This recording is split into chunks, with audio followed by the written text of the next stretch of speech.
જામનગર શહેર જિલ્લા ભાજપના પ્રમુખ પદ માટે દાવેદારોનો રાફડો ફાટ્યો છે। ભાજપના પ્રમુખ પદ માટે જિલ્લામાં 3 મહિલાઓ સહિત કુલ 21 દાવેદારોએ ફોર્મ ભર્યા છે। શહેર માટે ધાર્યા કરતા વધુ સંખ્યામાં ફોર્મ ભરાયા છે, જેનાથી સંકલન સમિતિની બેઠકમાં આ મુદ્દે ચર્ચા થશે। આ ચૂંટણીમાં દાવેદારોની સંખ્યા વધતા ભાજપના કાર્યકરો અને સમર્થકોમાં ઉત્સાહ અને ઉત્સુકતા જોવા મળી રહી છે। સંકલન સમિતિની બેઠકમાં દાવેદારોના નામો અને તેમની યોગ્યતા અંગે ચર્ચા કરવામાં આવશે અને અંતે શ્રેષ્ઠ ઉમેદવારની પસંદગી કરવામાં આવશે।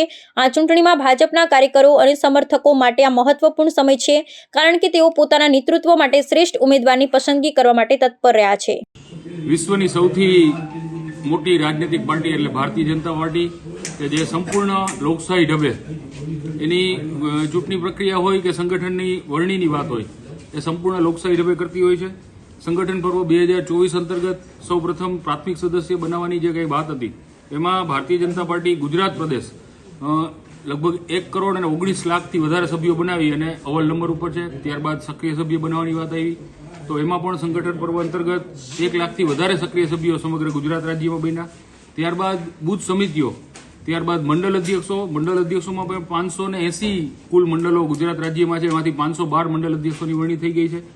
અને આજે જામનગર મહાનગર ખાતે જિલ્લા અથવા તો મહાનગરના અધ્યક્ષ માટેની જે કંઈ પ્રણાલિકા છે અને જે કંઈ પાર્ટીના નિયમો છે એ અંતર્ગત અત્યારે જેને દાવા રજૂ કરવા હોય એ ચૂંટણી અધિકારી સમક્ષ રજૂ કરી શકે છે। ચૂંટણી અધિકારી તરીકે મુખ્ય ચૂંટણી અધિકારી એવા ડોક્ટર જાનકીબેન આચાર્ય અહીં ઉપસ્થિત છે, એમની સાથે એમના સહાયક તરીકે રાજુભાઈ ધારૈયા પણ ઉપસ્થિત છે અને સ્થાનિક 2 ચૂંટણી અધિકારીઓ ગોપાલભાઈ અને મનીષભાઈ કટારિયા એ ચારેય લોકો અત્યારે જે લોકોને દાવા કરવા હોય એ ફોર્મ ભરી અને વિધિવત એનો દાવો રજૂ કરે છે। સાથે સાથે ક્લસ્ટર પ્રભારી તરીકે બાબુભાઈ જેબલિયાની વરણી થઈ છે, એ જિલ્લો અને મહાનગર બંનેની સંયુક્ત જવાબદારી નિભાવે છે, એ પણ અહીંયા ઉપસ્થિત છે।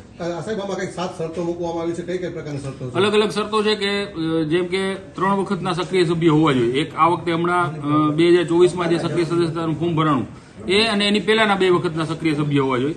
એ ઉપરાંત કોઈ કૌટુંબિક જવાબદારીમાં એમના લોહીના સંબંધ હોય એવા સીધી લીટીના વારસદાર કોઈ કુટુંબમાંથી કોઈ જવાબદારીમાં ન હોવા જોઈએ એવા લોકોને પ્રાધાન્ય આપવામાં આવશે। આ ઉપરાંત કોઈ ઉપર ગુનાહિત કોઈ ઇતિહાસ ન હોય કે ક્રિમિનલ કંઈ કેસ ના થયા હોય એવા લોકોને પ્રાધાન્ય આપવાની પાર્ટીએ જે કંઈ શરતો સેન્સ લીધા પછી જેટલા દાવેદારો હશે એમાંથી કેટલા ફોર્મ માન્ય થાય છે, કેટલા આ શરતોને આધીન અમાન્ય થાય છે એ ચૂંટણી અધિકારી નક્કી કરશે।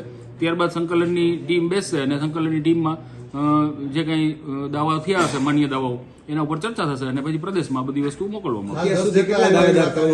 એ તો હવે ચૂંટણી અધિકારી જ કહી શકે, કારણ કે એ પ્રક્રિયા સમગ્ર ચૂંટણી અધિકારીના કાર્યક્ષેત્રની અંદર આવે છે। આમાં આ કાર્યક્ષેત્રમાં અમે લોકો ક્યાંય હોતા નથી। ભારતીય જનતા પાર્ટીનો સંગઠન પર્વ 2024માં જામનગર મહાનગરમાં ચૂંટણી પર્વને અંગતે અહીંયા પ્રમુખના ઉમેદવારી માટે દાવેદારોના ફોર્મ ભરાઈ રહ્યા છે, જેની પ્રક્રિયા હાલ પાર્ટીની ગાઈડલાઈન પ્રમાણે ચાલી રહી છે અને જે પણ ઈચ્છુક છે એ બધા હાલ અહીંયા મળી અને અમને દાવેદારી પ્રસ્તુત કરી રહ્યા છે, જે સંપૂર્ણ પાર્ટીના નિયમો પ્રમાણે થઈ રહ્યું છે।